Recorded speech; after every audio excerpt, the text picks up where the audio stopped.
Welcome back to another story on Infidelity Tales Lab. Before we begin, tell us, where in the world are you watching from? Now, let's dive into today's story. Chapter 1. The Foundation Cracks. Jeremy Gates had always believed in absolutes. Black and white, right and wrong, loyalty and betrayal. These weren't just concepts to him. They were the bedrock upon which he'd built his life, his marriage, and his service to his country. The morning sun cast long shadows across the military base in Afghanistan as Jeremy adjusted his scope for the third time.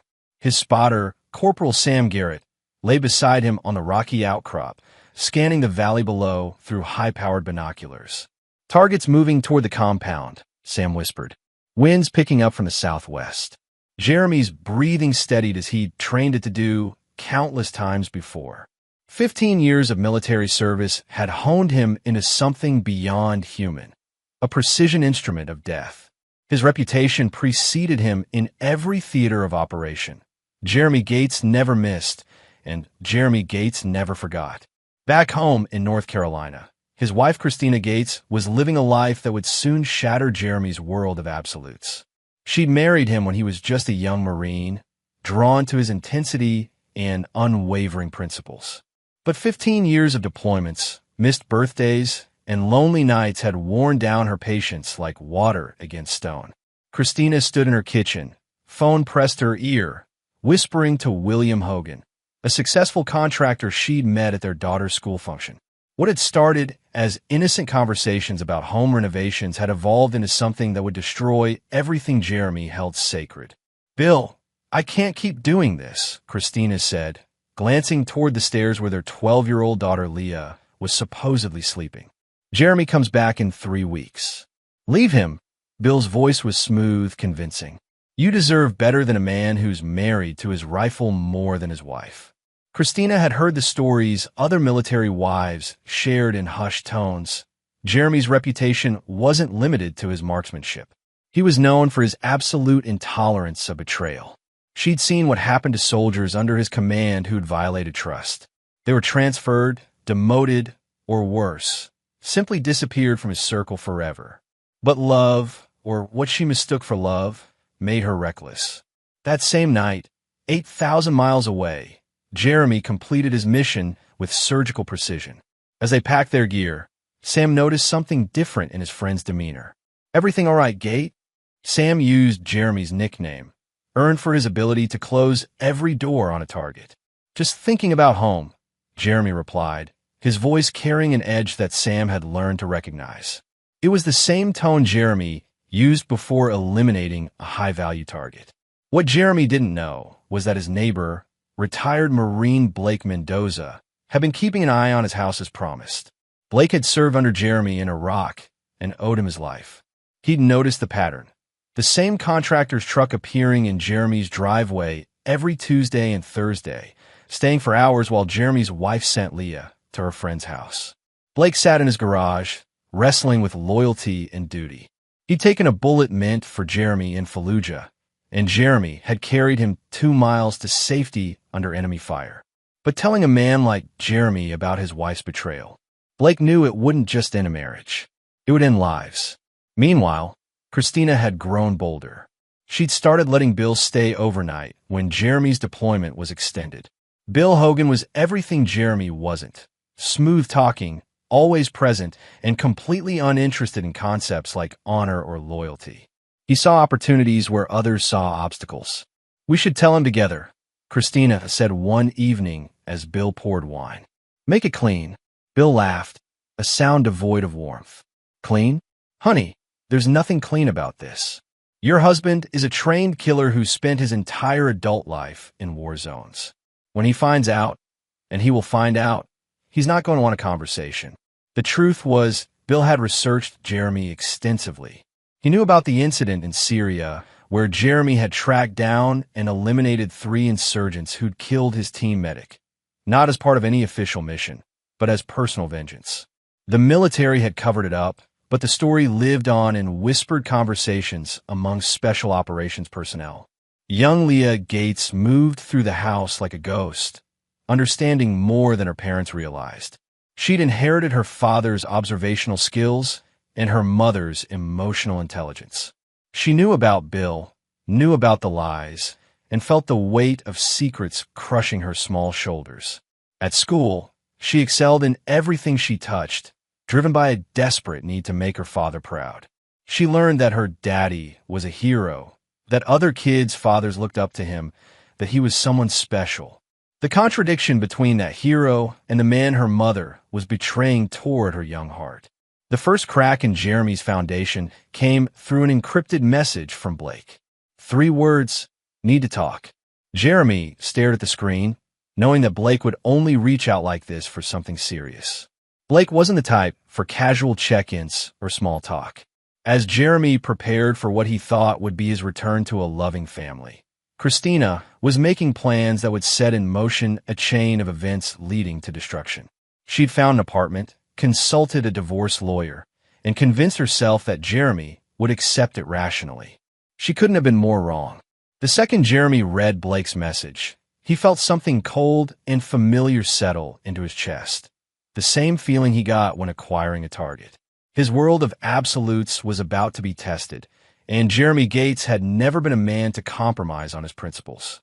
5,000 miles away, in a house that had once symbolized everything he fought to protect, the woman who'd sworn to love and honor him was planning the ultimate betrayal.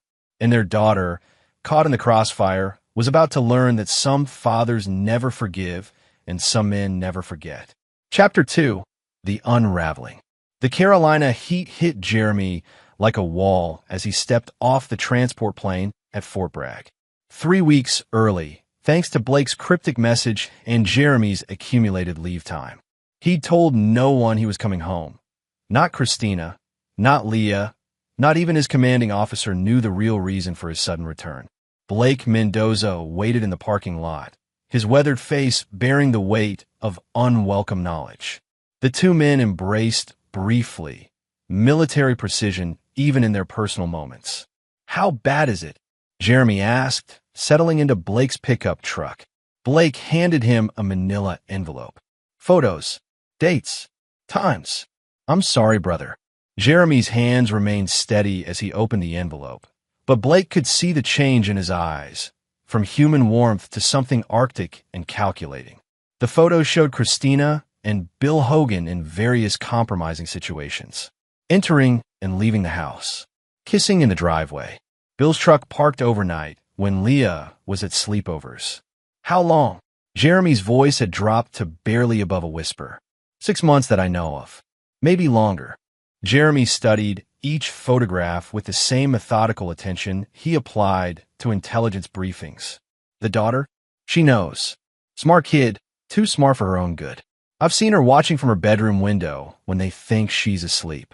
That last detail hit Jeremy harder than anything else. His princess, his little girl, forced to witness her mother's betrayal and carry that burden alone. Something inside Jeremy's chest began to crystallize into something harder than diamond and infinitely more dangerous. "Tell me about him." Blake reached into the glove compartment and produced a second file.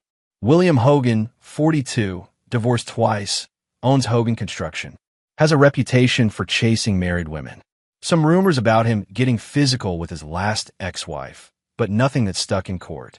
Jeremy memorized every detail: home address, work schedule, known associates, financial situation. His military training had taught him that intelligence was the foundation of any successful operation. "There's something else," Blake said, his voice heavy. "Word is Christina's been telling people you're unstable. PTSD, anger issues, not safe around Leah. Building a case for sole custody." The temperature in the truck seemed to drop 20 degrees. Jeremy's expression never changed, but Blake had seen that look before, right before Jeremy eliminated a target who'd been selling information to insurgents. "She wants to paint me as the villain," Jeremy said, more to himself than to Blake. "Make herself the victim. Gate, whatever you're thinking. I'm thinking my wife has declared war on everything I am and everything I built." Jeremy closed the files and handed them back. Wars have consequences.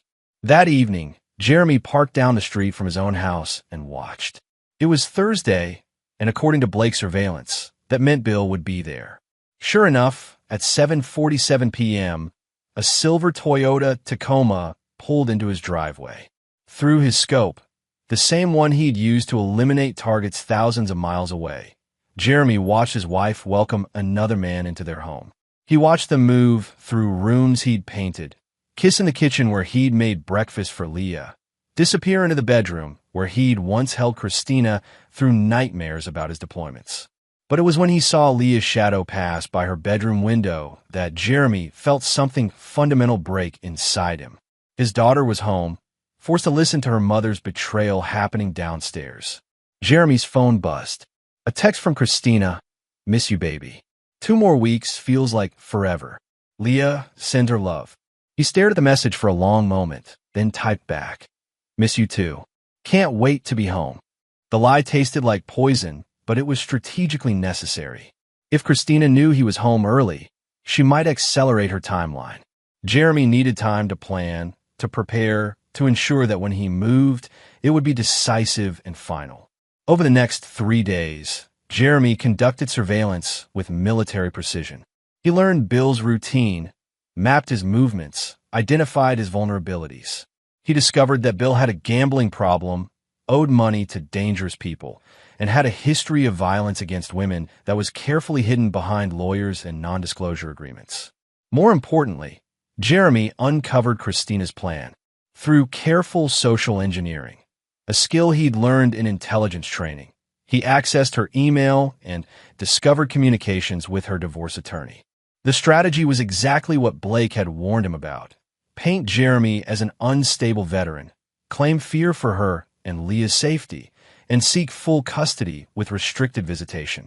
The attorney had even suggested getting a restraining order based on verbal threats that Christina could claim Jeremy had made. It was a complete fabrication, but Jeremy knew how these cases went. The system was designed to err on the side of caution, and a decorated veteran with PTSD claims against him would be presumed guilty until proven innocent. But what cut deepest was finding the emails between Christina and her sister, Rosa Wallace, discussing how to handle Leah during the divorce. "She's daddy's little girl right now," Christina had written, "but she'll understand when she's older. Bill can be a good father figure if we do this right." Jeremy read that email 3 times, each reading increasing his rage. They were planning to replace him, to erase his relationship with his daughter and rebuild her loyalty around their new family structure. That night, Jeremy sat in a hotel room and made a list. Not a list of targets. That would come later. This was a list of everything he'd lost and everything he stood to lose. His marriage, his home, his daughter's respect, his reputation, his future. Then he made a second list. Everyone who had betrayed him and everyone who had enabled that betrayal. Christina's name was at the top, followed by Bill Hogan. But there were others. Christina's sister who had encouraged the affair, the divorce attorney who was helping build false allegations, even some of their mutual friends who had known about the affair and said nothing. Jeremy Gates had spent 15 years protecting people who had never appreciated the sacrifice. He'd killed enemies of his country, saved the lives of his fellow soldiers, and maintained a code of honor that most people couldn't even comprehend. Now, those same people had declared war on him. As he cleaned his service weapon, a ritual that had become meditative over the years, Jeremy felt the cold certainty settle into his bones. This wouldn't be a divorce. This wouldn't be a custody battle. This would be a reckoning. And Jeremy Gates had never lost a war. Chapter 3. The Call to War. Jeremy had been home for exactly 72 hours when his phone rang. The call that would transform him from betrayed husband to predator. The call that would prove to everyone involved that some men should never be pushed beyond their limits. He was sitting in his rental car outside Leah's school, watching her through the fence as she played with her friends during recess. She looked so small, so innocent, carrying the weight of adult secrets on her 12-year-old shoulders. Jeremy had been planning his approach carefully. When to reveal himself, how to extract Leah from the toxic environment Christina had created, how to protect his daughter while dismantling his enemies. The phone's ringtone cut through his thoughts like a blade. "Mr. Gates?" This is Dr. Sarah Chun from Cape Fear Valley Emergency Department. Your daughter Leah has been brought in with facial injuries. Jeremy's world tilted. What happened? Sir, I need you to come in immediately.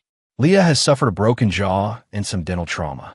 The police are here, and there are some circumstances we need to discuss. Jeremy was already moving, engine roaring to life. What circumstances? Where's her mother? Mrs. Gates is here as well. Sir, the injuries appear to be the result of domestic violence. Leah's stepfather. He's not her stepfather. The words came out like ice. I'm her father. There was a pause on the line. Ah, yes, sir. The man she's been living with, William Hogan, allegedly struck her. She's asking for you. Jeremy disconnected the call and drove toward the hospital with the same focused intensity he'd once used to navigate through hostile territory. His mind had shifted into combat mode, processing information and formulating responses with mechanical precision. He arrived at the emergency department and immediately spotted Christina in the waiting area, crying into her phone. Bill Hogan stood beside her, his knuckles showing fresh scrapes, trying to look concerned while his eyes darted toward the exits. Jeremy entered the hospital like death himself. His presence seemed to suck the energy from the room. Other people instinctively moved away from him, sensing something primal and dangerous in his movements. Christina looked up and her face went white. Jeremy? You're not supposed to be back for her. Where is she? Room 4, Christina stammered. But Jeremy, you need to understand. He walked past her without another word. Behind him, he heard Bill's voice, loud enough to be intentionally overheard. This is exactly what I was talking about, Christina. Look at him. That's not normal behavior. Jeremy stopped walking. Blake Mendoza, who had been following Jeremy at a distance, later said that he'd seen men die with less warning than what happened in that moment. Jeremy turned around slowly, his eyes fixed on Bill Hogan with the same expression he'd worn while acquiring targets through his scope. Excuse me. Jeremy's voice was conversational, almost friendly. Bill, emboldened by being in a public place, stepped forward. I said that's not normal behavior. Storming in here like some kind of what? Jeremy moved closer, and despite being surrounded by people, the space around them seemed to become a vacuum of tension. Like some kind of unstable vet with anger issues, Bill finished, clearly pleased with himself for getting the words out. Jeremy nodded thoughtfully. Interesting perspective from the man who just broke my daughter's jaw. Now wait Dr. Chun? Jeremy turned to the emergency room physician who had been approaching. What exactly happened to my daughter? Dr. Chun glanced nervously between Jeremy and Bill. Based on Leah's account and the injury pattern, she was struck in the face with considerable force.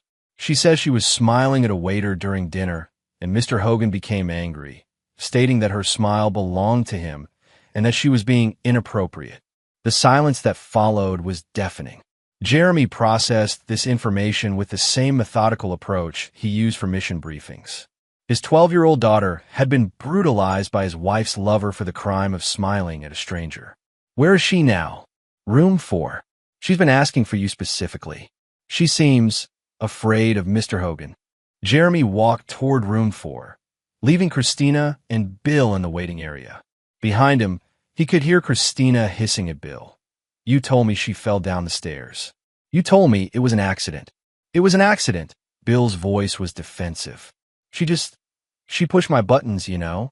She's too friendly with men. It's not appropriate for a girl her age. Jeremy froze outside room 4, his hand on the door handle. His daughter was too friendly with men. Leah was 12 years old, and this monster was sexualizing her natural childhood behavior.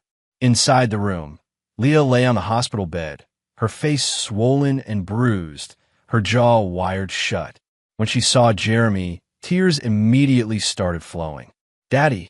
Her voice was muffled by the medical equipment, but the relief in her eyes was unmistakable.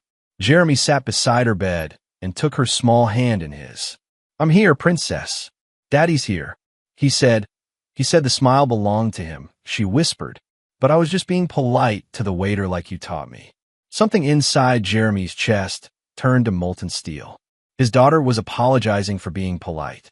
She was explaining herself to him as if she'd done something wrong by being kind to a stranger. "You did nothing wrong," Jeremy said, his voice gentle despite the rage building inside him. "Nothing at all.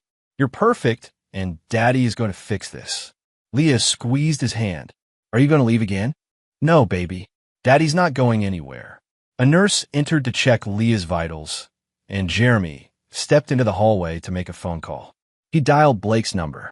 "Blake, I need you to listen carefully. I want you to go to my house and wait for me there. If Christina and that piece of garbage come home, you watch them. You don't interfere, but you watch everything." "Kate, what are you planning?" Jeremy looked through the window at his broken daughter. "I'm planning to teach some people about consequences." He hung up and called his commanding officer, Colonel Spencer Cooper. "Cooper, sir, it's Gates. I need emergency family leave extended indefinitely. There's been an incident." "What kind of incident?" "My daughter's in the hospital. Domestic violence. I need to handle some things." There was a pause. Colonel Cooper had served with Jeremy for 8 years and knew him better than most. "Jeremy, whatever you're thinking." "I'm thinking about being a father, sir. That's all. The kind of thinking that keeps you out of prison, Jeremy. Are we clear?" "Crystal clear, sir." But as Jeremy hung up the phone and looked back at his daughter, he knew that Colonel Cooper's warning had come too late. The moment Bill Hogan had put his hands on Leah, he'd declared war on the wrong man. Jeremy Gates had spent 15 years learning how to wage war in foreign countries against foreign enemies. Now he was going to bring those skills home. And unlike his enemies overseas, Christina and Bill would never see him coming. Chapter 4. Reconnaissance and Rage. Jeremy spent the night in Leah's hospital room, watching her sleep fitfully despite the pain medication.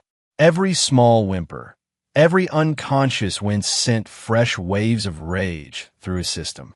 By morning, he had mentally cataloged every detail of her injuries and begun constructing a detailed plan for retribution. Dr. Chun arrived for morning rounds, followed closely by Detective Rosa Wallace, ironically, Christina's sister, who had been assigned to the domestic violence case. The family connection created an immediate conflict of interest that Jeremy noted for future exploitation. "Mr. Gates," Detective Wallace began, her voice carefully professional despite the obvious discomfort, "I need to get your statement about the incident." "My statement is simple," Jeremy replied, never taking his eyes off Leah. "A grown man broke my 12-year-old daughter's jaw because she smiled at a stranger." "What's your plan to address that?" "Well, we've spoken with Mr. Hogan, and he claims it was an accident. He says Leah fell down some stairs and—" "Detective Wallace." Jeremy finally looked at her, and she took an involuntary step backward. "Are you telling me that you believe a 12-year-old girl fell downstairs and somehow managed to break her jaw in a pattern consistent with being punched by a right-handed adult male?" Dr. Chun cleared her throat. "The injury pattern is definitely consistent with blunt force trauma, not a fall. The angle and severity suggest deliberate violence." Detective Wallace shifted uncomfortably. "Mr. Hogan is claiming that Leah has behavioral problems, that she's been acting out since learning about the divorce, and that—" "Stop talking." Jeremy's voice carried the kind of authority that had commanded troops in combat zones. "My daughter is lying in a hospital bed with a broken jaw, and you're standing here repeating the lies of the man who put her there. I want to know what charges you're filing and when you're filing them." "Sir, these cases are complicated, with the divorce proceedings and the custody situation." "This isn't a custody situation. This is an assault on a child. File charges or get out of my daughter's room." After Detective Wallace left, promising to continue the investigation, Jeremy called Sam Garrett, his former spotter who now worked private security in Charlotte. "Sam, I need a favor. Deep background check on William Hogan. I want everything: criminal history, civil suits, financial records, medical records, employment history, everything." "Kate, what are you planning?" "I'm planning to be very thorough." Within 6 hours, Sam had delivered a comprehensive dossier on Bill Hogan that painted the picture of a predator who had been carefully managing his public image. 3 previous domestic violence complaints, all mysteriously dropped when the women involved received sudden financial settlements. A sealed juvenile record that Sam's contacts suggested involved sexual misconduct. significant gambling debts to some very dangerous people in Charlotte. But the most interesting discovery was Bill's business relationship with City Council member Arthur Norris, who had been steering municipal contracts toward Hogan Construction in exchange for cash payments. The arrangement was documented in emails that Sam's cybersecurity contact had acquired through methods Jeremy didn't need to know about. Jeremy studied the information while sitting beside Leah's bed. His daughter was awake now, sipping liquid nutrition through a straw, her eyes following his every movement. "Daddy, what are you reading?" "Just some work stuff, princess." "How are you feeling?"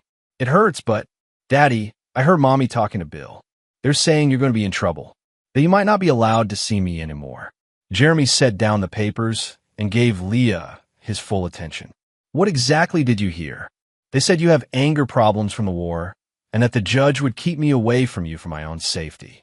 Bill said he was going to be my new daddy and that I needed to get used to it." Jeremy felt something cold and final settle in his chest. They weren't just destroying his marriage. They were actively working to erase him from his daughter's life. "Leah, I need you to listen to me very carefully. Can you do that?" She nodded. "Daddy is going to fix this situation. While I'm fixing it, you might hear some things about me that aren't true. People might tell you that Daddy is dangerous or that Daddy has done bad things. Do you understand that sometimes people lie to get what they want?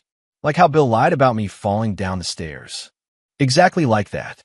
No matter what anyone tells you, remember that Daddy loves you more than anything in the world, and everything Daddy does is to protect you. Can you remember that?" "Yes, Daddy." "Good girl. Now, I need you to be very brave for a few more days. Can you do that for me?" That evening, Jeremy met Blake at a diner outside of town. Blake had been conducting his own surveillance and had troubling news to report. "They're moving fast," Blake said, sliding photographs across the table. "Christina met with her lawyer this morning, and they filed emergency custody papers this afternoon. They're claiming you made threatening statements at the hospital." Jeremy examined the legal documents Blake had somehow acquired. The petition painted him as an unstable veteran who had stormed into the hospital in a threatening manner and intimidated hospital staff and law enforcement. It requested immediate sole custody for Christina and supervised visitation only for Jeremy. "There's more," Blake continued. "I followed Bill to a meeting with Arthur Norris. They're planning something big, some kind of development deal that would make them both rich. But they need clean records to qualify for federal funding." Jeremy looked up from the papers. Meaning Bill can't have a domestic violence conviction on his record when the federal grants are processed. So they're going to make this whole thing disappear by painting you as the threat. The pieces of the puzzle were clicking into place. Bill hadn't just hurt Leah out of anger. He'd done it because he felt entitled to control Jeremy's family. And now, instead of facing consequences, he was using his connections to turn Jeremy into the villain. "Blake, I need you to do something for me." "Name it." "Tomorrow morning, Christina is going to get a phone call. A very specific phone call that's going to change everything." "What kind of call?"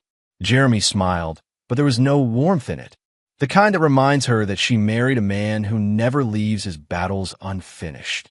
As they left the diner, Jeremy felt the familiar sensation of shifting into operational mode.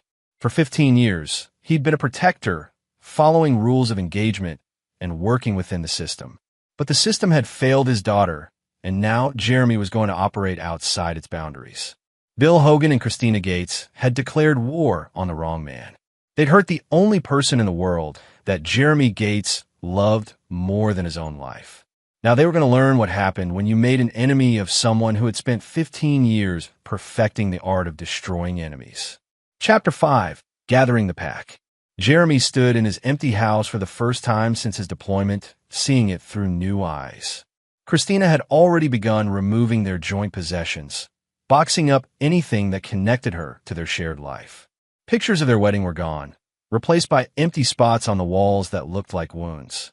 But she'd left behind Jeremy's things, his military commendations, his photographs from overseas, Leah's artwork from elementary school. Whether through oversight or spite, she created a shrine to everything she was trying to erase. Blake emerged from the kitchen carrying 2 beers. "She cleaned out the joint account yesterday. Left you with about $300. Smart move, Jeremy said, genuinely impressed by the tactical thinking. Cut off my resources. Make it harder for me to fight the custody battle. Gate, maybe it's time to think about playing this straight. Get a good lawyer. Fight this in court. Blake. Jeremy's voice carried a warning. They broke my daughter's jaw and are now trying to paint me as the threat. The legal system is designed to protect people like Bill, connected, white, successful businessman versus scary veteran with PTSD claims. You know how this ends. Blake knew Jeremy was right. He'd seen too many good soldiers destroyed by family courts that didn't understand military life. So what's the plan? The plan is to remind everyone involved that I have skills they don't teach in law school. Jeremy's phone rang. Sam Garrett's name appeared on the screen. Gate, you need to hear this. I've been monitoring Bill's communications like you asked. He just called someone named Jean Mays, apparently a fixer who handles problems for wealthy clients. They're planning to escalate things. Define escalate. They want to provoke you into doing something violent. Get you arrested, maybe even committed for psychological evaluation. Mays specializes in manufacturing evidence of instability in divorce cases. Jeremy felt a cold smile cross his face. They want to see unstable? Tell me more about this Jean Mays. Former cop, kicked off the force for excessive force complaints. Now, he runs a private security firm that's really just a cover for intimidation and evidence manufacturing. Word is he's got judges and social workers on his payroll. Sam, I need you to come down here. Bring Wendell and Mike if they're available. The whole old squad? Gate, what are you planning? I'm planning to show these people what happens when civilians try to play war games with actual warriors. By evening, Jeremy's house had been transformed into a tactical operations center.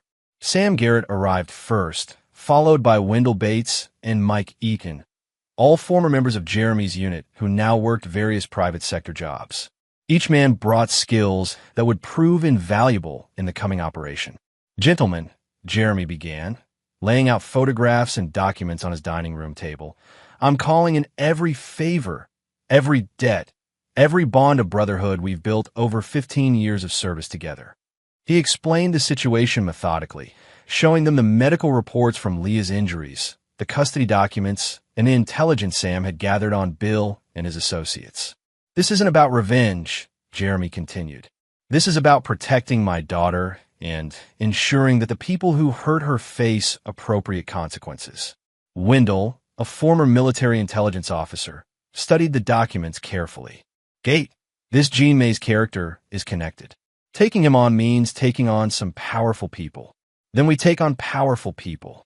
Mike, their former demolitions expert, was examining building blueprints that Sam had somehow acquired.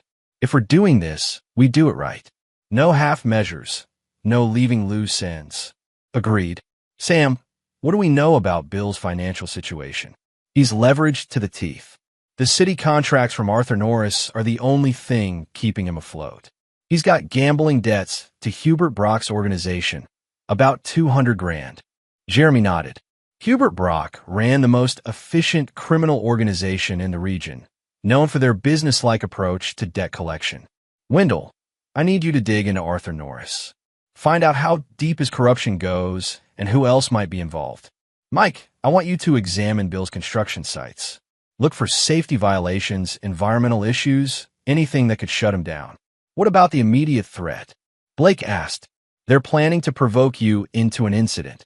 Then we give them an incident, but not the one they're expecting. Jeremy pulled out his laptop and began typing. I'm going to tell you all something that doesn't leave this room. During my last deployment, I discovered evidence of weapons trafficking by a private contractor named Jeff Blackburn. The evidence was classified, but copies exist in secure locations. The room went quiet. They all understood the implications. Blackburn has been selling American weapons to insurgent groups for 3 years. I've been holding that evidence as insurance, waiting for the right moment to use it. That moment is now. Gate, that's treason-level stuff. You could bring down half the defense establishment. I could, but I'm not interested in bringing down half the defense establishment. I'm interested in bringing down the people who hurt my daughter. Jeremy opened a secure communication channel and began typing a message. Jeff Blackburn has connections to Jean Mays through a private military contractor network. When Blackburn's activities become public, Mays will be implicated as well. The investigation will tie up both of them for years.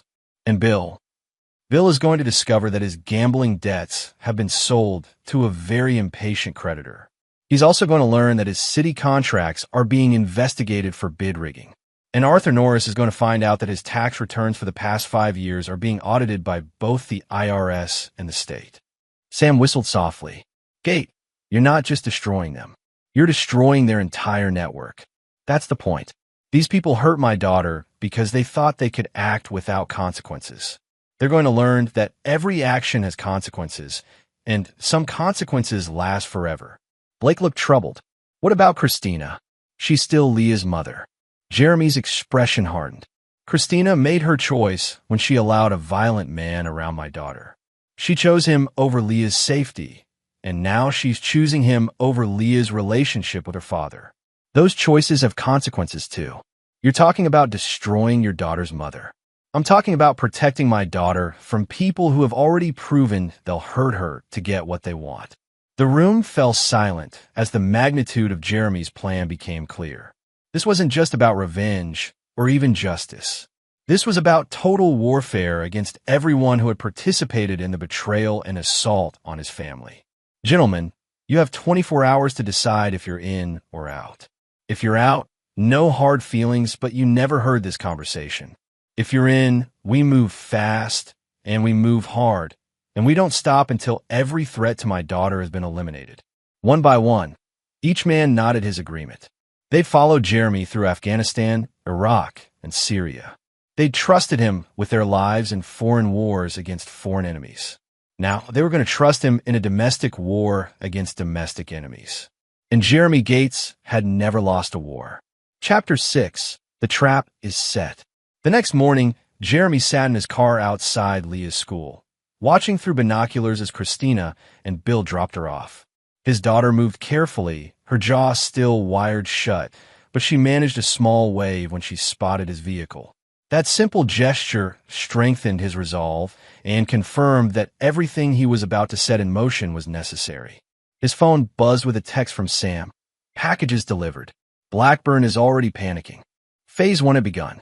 Jeremy had spent the night crafting a series of anonymous tips to various federal agencies, each containing carefully curated portions of Jeff Blackburn's illegal weapons sales. By dawn, Blackburn's offices were being raided by ATF agents, and the ripple effects were already reaching Jean Mays and his network of corrupt officials. Mike's voice came through Jeremy's earpiece. Spotted 2 vehicles conducting surveillance on your house. Professional setup, multiple occupants. They're planning something. Good. Let them plan. Wendell, what's the status on Arthur Norris? Wendell's voice crackled through the secure channel. IRS audit initiated this morning. State corruption investigators received a comprehensive package about his contract steering. He's about to have a very bad week. Sam, how's our friend Bill handling his financial difficulties?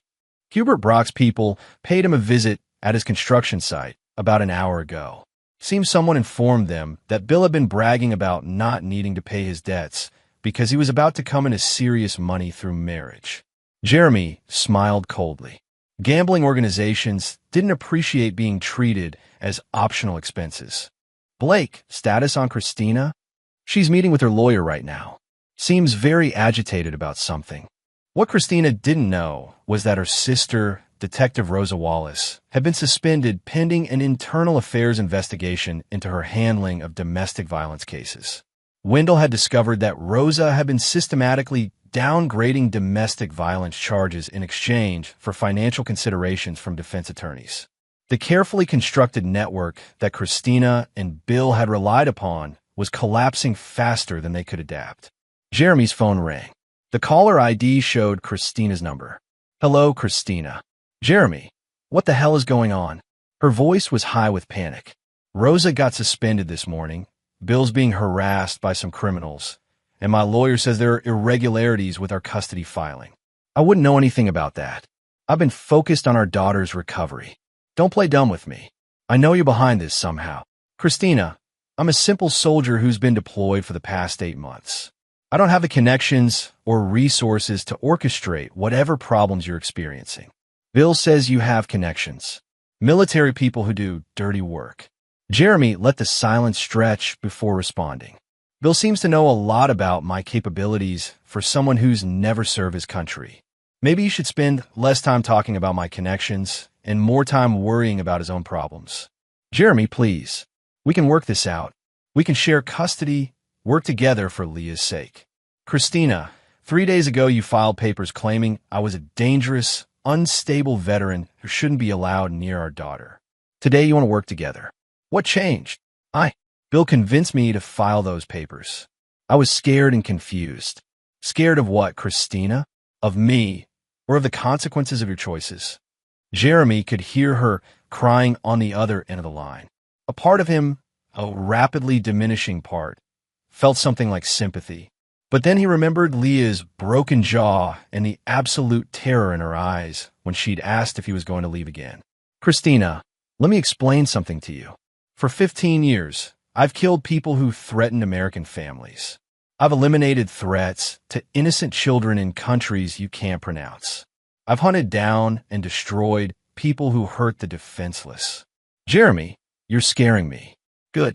You should be scared, because you allowed a violent man to hurt my daughter, and then you tried to use the legal system to prevent me from protecting her. You declared war on the one person in this world who would die before letting anyone hurt Leah. I made a mistake. You made a choice. Multiple choices. And now you're experiencing the consequences of those choices. What do you want from me? I want you to understand that this ends one of two ways. Either you voluntarily surrender full custody of Leah to me and disappear from our lives, or I destroy every person who has enabled this situation and ensure that you spend the rest of your life regretting the day you decided to betray your family. I can't just give up my daughter. Your daughter is in the hospital with a broken jaw because of the man you chose over her safety. You've already given her up, Christina. I'm just making it official. Jeremy hung up the phone and immediately called Wendell. Wendell, accelerate the timeline on Arthur Norris. I want him arrested today. Already in motion. Turns out he's been skimming from federal infrastructure grants. FBI is very interested in having a conversation with him. Sam, what's Jean May's status?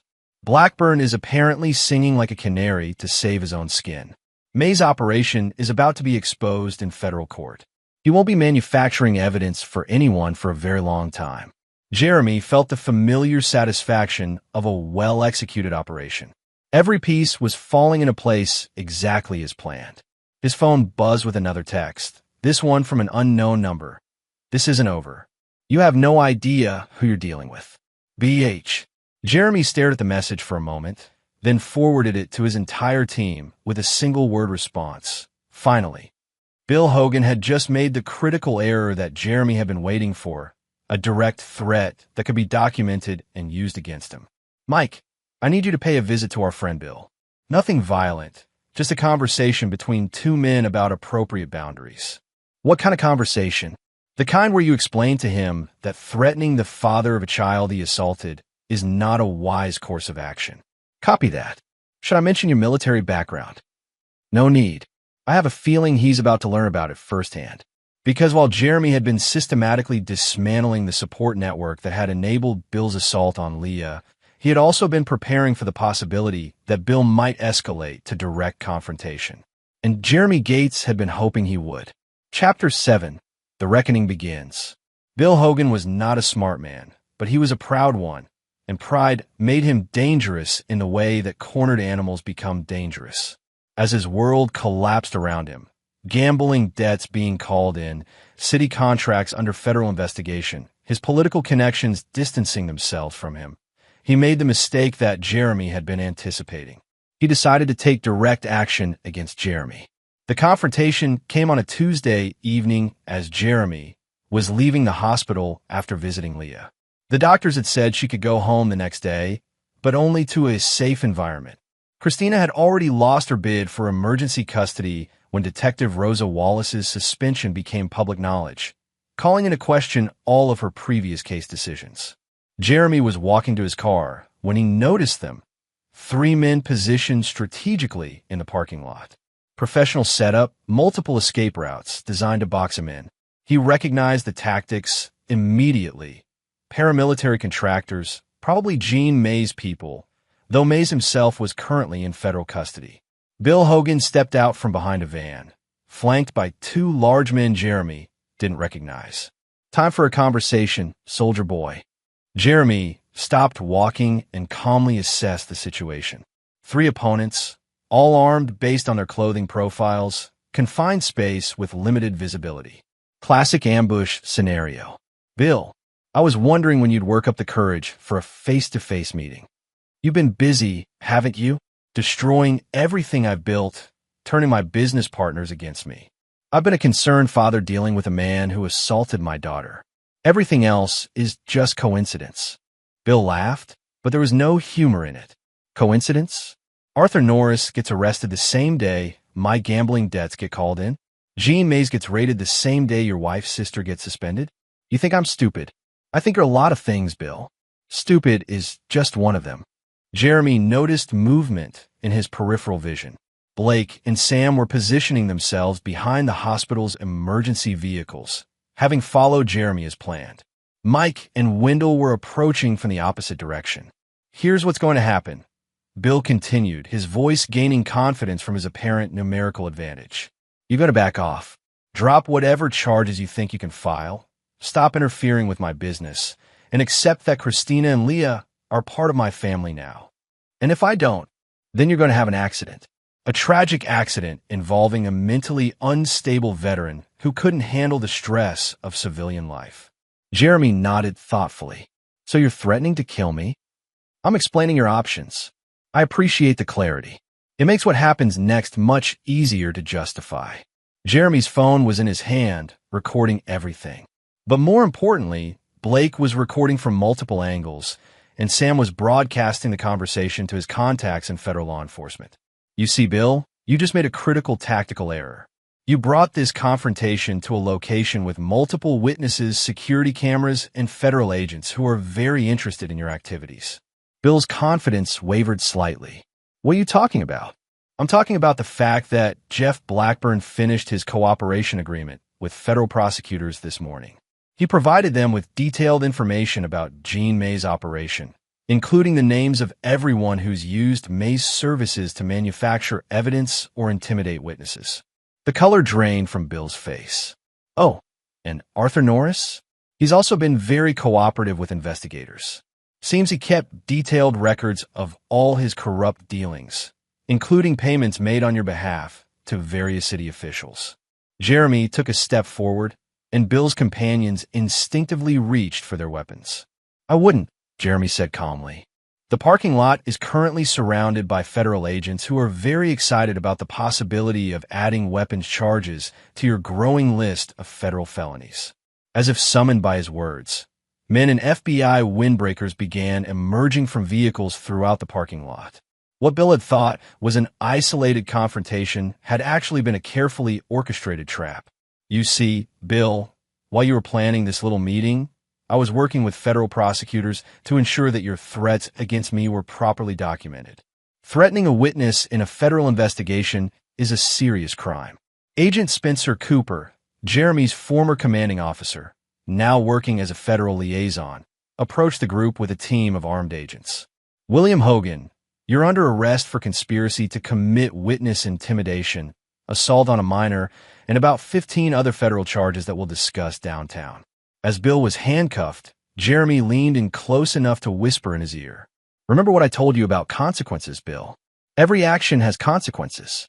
You hurt my daughter, and now you get to spend the next 20 years learning about accountability. Bill's companions were also arrested, though they would likely cooperate with prosecutors in exchange for reduced sentences. The criminal network that had enabled Bill's assault on Leah was being systematically dismantled by federal law enforcement. Jeremy, Agent Cooper said after the arrests were complete, we're going to need your formal statement about the threats made tonight.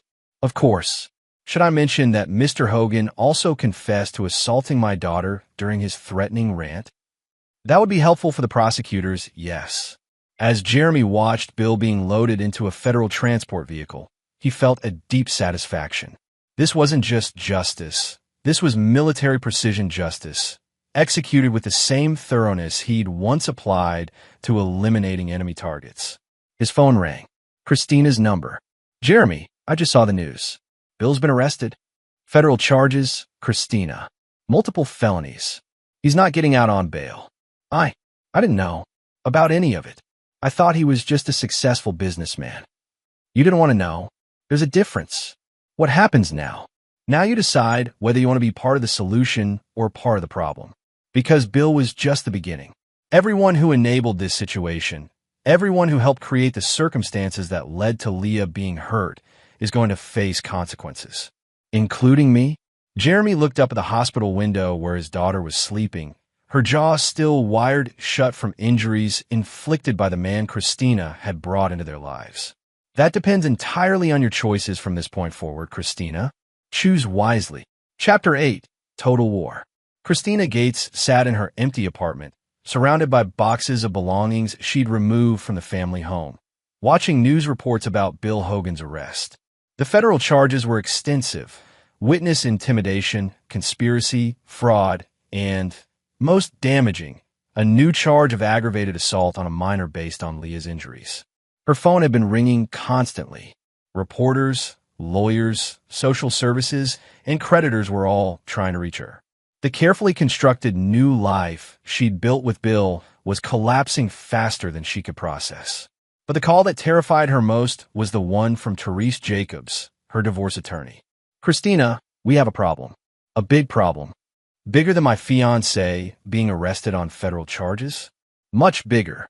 The custody case has been transferred to federal court because of the witness intimidation charges. Your husband's legal team has filed motions alleging that you were complicit in the conspiracy to deprive him of his parental rights. Christina felt her blood turn to ice. What does that mean? It means they're not just fighting for custody of Leah. They're building a case for criminal charges against you. Conspiracy to commit parental kidnapping, filing false police reports, perjury in federal court. That's impossible. I never.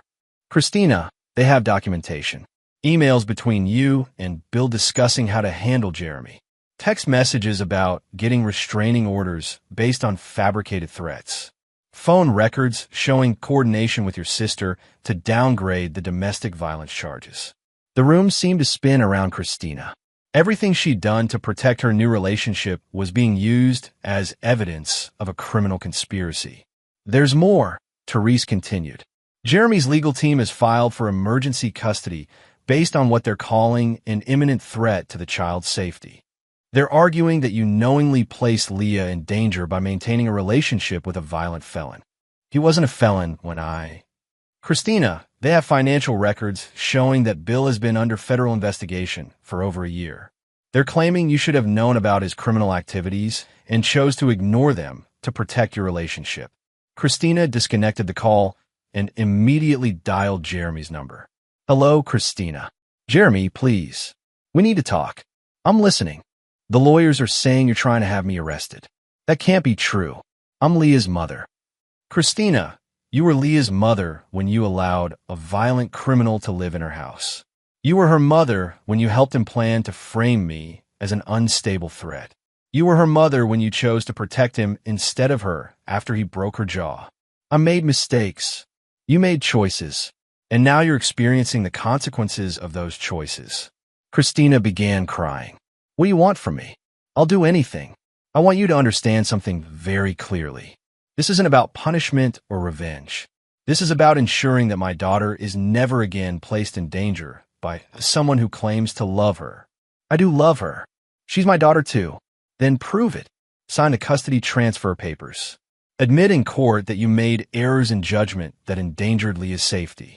Cooperate fully with federal investigators. And if I do that, the criminal charges will be dropped. Jeremy was quiet for a long moment. Christina, I can't make that promise. The federal prosecutors make their own decisions based on the evidence. But I can tell you that your cooperation would be viewed favorably. Jeremy, I'm scared. You should be scared. You should have been scared when you allowed a violent man around our daughter. Fear might have prevented this entire situation. What about us? What about our marriage? Jeremy's laugh was cold and bitter. Our marriage ended the moment you chose another man over your family. The paperwork is just a formality. I never meant for any of this to happen. Intent is irrelevant. Results are what matter. And the result is that my daughter was assaulted by a man you brought into her life. Christina could hear the finality in his voice. This wasn't a negotiation. It was a surrender demand. If I sign the papers, if I cooperate, will I be able to see Leah? That will depend on several factors. Your level of cooperation with federal investigators, your willingness to undergo psychological evaluation and parenting classes, your ability to demonstrate that you can prioritize Leah's safety over your own desires. Supervised visitation? Maybe. Eventually. If you earn it. Christina felt her world shrinking to a single choice. Fight Jeremy in federal court and risk prison, or surrender completely and hope for eventual mercy. I need time to think. You have 24 hours. After that, my offer expires and you deal with the federal prosecutors on your own. Jeremy disconnected the call and immediately contacted Agent Cooper. Cooper, what's the status on the broader investigation? Arthur Norris rolled on everyone. We've got indictments coming down on 12 city officials, 8 contractors, and 3 judges. Your friend Bill was just the tip of the iceberg. And G. Mays, singing like a canary. His operation was bigger than we thought. He's been manufacturing evidence and intimidating witnesses in family court cases across 3 states. We're looking at potentially hundreds of convictions that need to be reviewed. Jeremy felt a deep satisfaction. The corruption that had enabled Bill's assault on Leah was being completely eradicated. Cooper, I need one more favor. Name it. I want Christina offered a cooperation agreement. Full immunity in exchange for complete cooperation and voluntary surrender of custody. Jeremy, after what she put you and Leah through, this isn't about revenge. It's about protecting my daughter. If Christina cooperates, she admits her mistakes publicly, which protects Leah from future manipulation. If she fights, the court battle could drag on for years. And you want this over quickly. I want this over permanently. The next morning, Jeremy sat in his lawyer's office reviewing the final custody transfer documents. Beside him, Leah played quietly with her tablet, her jaw finally freed from the wires but still tender. Daddy, will I still be able to see Mommy sometimes? Jeremy looked at his daughter, his brave, intelligent daughter who had endured so much because of adult failures, and felt his resolve strengthen. Maybe Princess. That will depend on whether Mommy can learn to make better choices. I hope she can. I still love her, even though she made bad decisions. Jeremy hugged his daughter close, marveling at her capacity for forgiveness. It was a capacity he'd lost somewhere in the mountains of Afghanistan, and he had no desire to recover it. Some betrayals were unforgivable. Some mistakes had permanent consequences. And Jeremy Gates never forgot and never forgave. Chapter 9. No Forgiveness. 6 months later, Jeremy stood in the kitchen of his new house, a secure, private property 30 miles outside Charlotte, watching Leah help Blake prepare Sunday dinner. His daughter's jaw had healed completely, though she still unconsciously touched it when she was nervous. The physical scars were gone, but Jeremy knew the emotional ones would take longer to fade. Christina had signed the custody transfer papers, cooperated with federal investigators, and received a suspended sentence in exchange for her testimony against the broader corruption network. She was currently living in a supervised halfway house, attending court-ordered therapy sessions, and working in a non-profit organization as part of her community service. She wrote letters to Leah every week. Jeremy read each one carefully before deciding whether to pass them along. Most were appropriate expressions of love and regret. Some were manipulative attempts to shift blame or generate sympathy. Those letters went directly into the shredder. Bill Hogan had received 25 years in federal prison with no possibility of parole for 15 years. His construction company had been dissolved, its assets seized to pay restitution to the victims of his various crimes. The gambling debts had been satisfied through bankruptcy proceedings, though Hubert Brock's organization had made it clear that Bill's physical safety in prison was not guaranteed. Arthur Norris was serving 12 years, and had been ordered to pay back $17 million in stolen federal funds. Gene Mays received 30 years for his witness intimidation operation, and Jeff Blackburn was cooperating with ongoing investigations into defense contractor corruption in exchange for a reduced sentence. Detective Rosa Wallace had been fired from the police department and was facing her own criminal charges for evidence tampering and accepting bribes. The entire corrupt network that had enabled Bill's assault on Leah had been systematically destroyed. Jeremy's phone buzzed with a text message from Christina. "Please, just one supervised visit. I haven't seen her in 6 months. I've completed all my court requirements." He showed the message to Leah, who was now 13 and mature beyond her years. "What do you think, princess?" Leah considered carefully before responding. "I miss her, Daddy, but I'm also scared. What if she tries to take me away again?" "She can't take you away. Ever. The custody transfer is permanent, and she has no legal rights to challenge it. Then, maybe we could see her for a little while. Somewhere safe." Jeremy nodded. Despite everything Christina had done, she was still Leah's mother, and Leah deserved the opportunity to maintain some relationship with her if she chose to. "I'll arrange something supervised and public. But Leah, I need you to understand that this doesn't mean Mommy is coming back into our lives in any significant way. I understand, Daddy. You're my family now. You and Uncle Blake and Uncle Sam and everyone who protects us." Jeremy felt a surge of pride. His daughter had learned to distinguish between people who truly cared about her welfare and those who claimed to care while acting in their own interests. That afternoon, Jeremy received an unexpected visitor. Sam arrived with a woman Jeremy didn't recognize, attractive, professional, probably in her late 30s. "Gate, I'd like you to meet Dr. Allison Klein. She's a trauma counselor who works with military families." Jeremy shook Allison's hand, immediately noting the confident grip and direct eye contact. "Dr. Klein, Mr. Gates, I've heard a lot about you from Sam and Blake. I wanted to talk with you about Leah's long-term emotional recovery." They sat on Jeremy's back deck while Leah played with Blake's dog in the yard. Allison observed Leah carefully before speaking. "She's remarkably resilient, but she's also learned to be hyper-vigilant about adult emotions and motivations. That's a survival mechanism, but it can be exhausting for a child. What are you recommending?"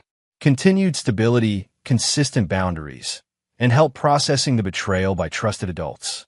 Children who experience what Leah experienced often struggle with trust issues and emotional regulation." Jeremy watched his daughter playing, noting the way she periodically glanced back to ensure he was still there. "She's already in therapy with a specialist who understands trauma in military families." "Good. But I'm also concerned about you, Mr. Gates. You've been through your own trauma, the betrayal by your wife, the assault on your daughter, the necessity of taking extreme measures to protect your family." "I'm fine." Allison smiled slightly. "With respect, sir, no one is fine after what you've been through. Your response was necessary and effective, but it came at a psychological cost." Jeremy considered her words. Since Christina's betrayal, he'd felt something cold and permanent settle into his chest. He found it difficult to trust anyone outside his military family. He analyzed every interaction for potential threats or deceptions. He'd become hyper-vigilant in the same way he'd accused Leah of being. "What are you suggesting?" "I'm suggesting that you've spent so much energy protecting Leah that you haven't processed your own trauma. And eventually, that unprocessed trauma will affect your ability to parent effectively." That evening, after Allison left and Leah was asleep, Jeremy sat on his deck with Blake, sharing a beer and watching the stars. "She's right, Blake said, "about the therapy thing. I don't need therapy. I need my daughter to be safe and happy." "Gate, when's the last time you thought about dating? About building a relationship with someone?" Jeremy was quiet for a long moment. "I can't trust anyone with that kind of access to Leah. Anyone I let into our lives becomes a potential threat to her safety. That's not healthy, brother. For you or for her. It's realistic. Christina convinced me she loved our family, and then she brought a violent criminal into our home. I trusted her completely, and she used that trust to endanger the most important thing in my life. So, you're never going to trust anyone again?" I'm never going to give anyone the opportunity to hurt Leah again. Blake nodded, understanding the logic even if he disagreed with the conclusion. What about forgiveness, Gate? Christina made terrible choices, but she's trying to make amends. Don't you think there's value in modeling forgiveness for Leah? Jeremy turned to look at his friend, his expression harder than stone. Blake, Christina allowed a violent man to assault my daughter and then tried to use the legal system to prevent me from protecting her. Those actions had consequences that can't be undone. Leah will always carry the memory of that assault. She'll always wonder if the people who claim to love her might betray her. But, no buts. Some actions are unforgivable.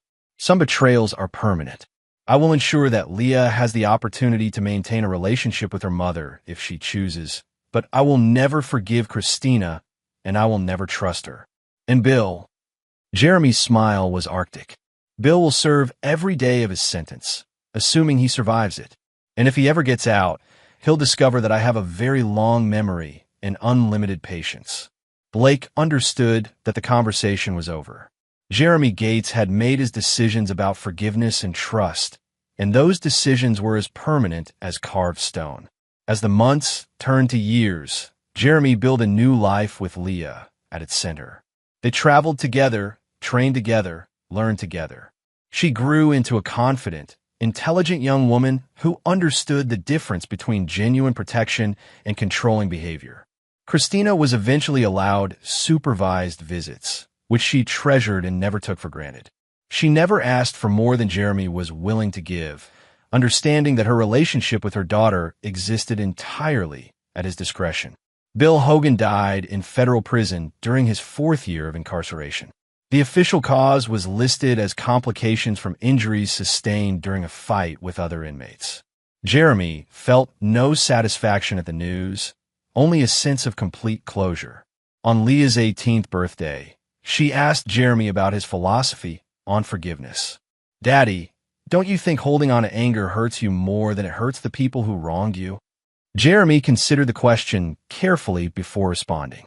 Princess, anger isn't what I carry. What I carry is clarity. I understand that some people will hurt others for their own benefit, and I refuse to pretend otherwise. That clarity has kept you safe for the past 6 years. But what about mercy? What about second chances? You give second chances to people who make mistakes in judgment while trying to do the right thing. You don't give second chances to people who deliberately choose to harm innocent children. Leah nodded, understanding the distinction. I love you, Daddy. Thank you for protecting me. I love you too, Princess. And I always will. As Jeremy watched his daughter prepare for college, he felt a deep satisfaction. He had kept his promise to protect her, and she had grown into a strong, capable woman who could protect herself. Some men might have chosen forgiveness, might have taken the higher road, might have turned the other cheek. Jeremy Gates was not one of those men. He was a man who understood that